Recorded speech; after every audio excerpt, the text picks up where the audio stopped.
Hi, I want to tell you a story that happened to me a few years ago.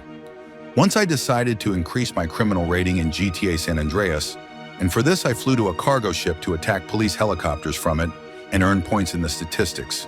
And during the shooting of another helicopter, I jumped from the containers to the platform near the entrance to the interior of the ship and noticed that the police helicopter changed its mind about hunting me and began to fly away in a random direction. But my wanted level was high enough and I did not understand the reason for this action. But I knew for sure that this was not a random accident. Several years passed and the thought about this did not leave me. And then I found out that in GTA San Andreas, in addition to occlusion zones, there are culling zones. These zones are registered in a special text file. They have their own coordinates and also a special attribute that creates a certain action when the player gets into the cube of such a zone. We are interested in attribute number 8. The documentation says that cull zones with this attribute forcibly stop the rain and also make the police helicopter lose his interest to the player, after which it gains altitude and flies away. There is no sense of tracking where this helicopter flies. It will stick to a single direction and fly to infinity until it moves away from the player at a large distance, and then it disappears. Outside of missions, there are only 2 really working helicopters in the game, the police helicopter and the helicopter from San News. But they are united by the fact that these are unusual helicopters, and they work according to scripts. Such helicopters do not have problems with collision and can fly through each other without damage. Such helicopters do not have a pilot, so the player can try to get inside the helicopter and fly on it while retaining some of its special properties. For example, scripted police helicopter will open fire on us if we leave it. Also, during landing, this helicopter can create special forces fighters who will start attacking us or try to make an arrest. There was a period of time when Dispencer and I were testing and studying this topic, but the main property of such helicopters is that they fly away from the moment our wanted level is cleared, and also after visiting one of the cull zones with attribute number 8. This video will be about these zones. I will give you a clear example. If you know in advance about the existence of a rain stop zone, then deliberately visiting it, the player will immediately notice that the rainy weather has stopped. Leaving such a zone, the rain will immediately start again. Often, if you follow the logic, you can understand that these zones were created to stop the rain when the player enters a tunnel, goes under a roof or under a bridge. But not all such places have their own cull zone. There are also zones that work but are located in the open air in a completely unexpected place for us. There are garages that have their own cull zone, and there are those that do not. There are pipes on the construction site that have their own cull zone, and there are those that do not. There are buildings that have their own cull zone, and there are those that do not. Therefore, you should carefully study the presence of such zones using the Europa software with the settings that I am now demonstrating to you. Big thanks to Raskul for demonstrating this option. The police helicopter decides to fly away as quickly as the rain stops. Even if the helicopter was blown up but has not yet fallen to the surface, it will simply fly away in a damaged state, continuing to explode until the moment of its disappearance. At a certain wanted level, the helicopter will land Special Forces soldiers, but if you order it to fly away, it will immediately begin to do so, breaking the rope and leaving this guys to slowly fall down. But when falling, they receive almost no damage. This was provided by the game. Now I will show screenshots of places with cull zones that I considered interesting, useful, and worthy of our attention. I have marked with red arrows those places that force the activation of the zone effect, even where the developers of GTA San Andreas did not want it. This works because a typical cull zone has a cube shape, which does not always fit into the object that is intended for this zone. Some zones look too strange and unexpected for the player. Other zones, on the contrary, may seem too obvious. But I tried to collect screenshots of those zones that can be useful in gameplay during a police chase, since the player can instantly drive through the cube of such a zone and force the helicopter to fly away, and also get a guarantee that the next helicopters will not arrive during the time period, while the old helicopters have not yet had time to fly away. I wish you a pleasant viewing, and remember these locations because you have probably already met them in the game before.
I would be very grateful for your likes on this video and also for subscribing to my channel. I am sure that this video was interesting and informative for you. See you later.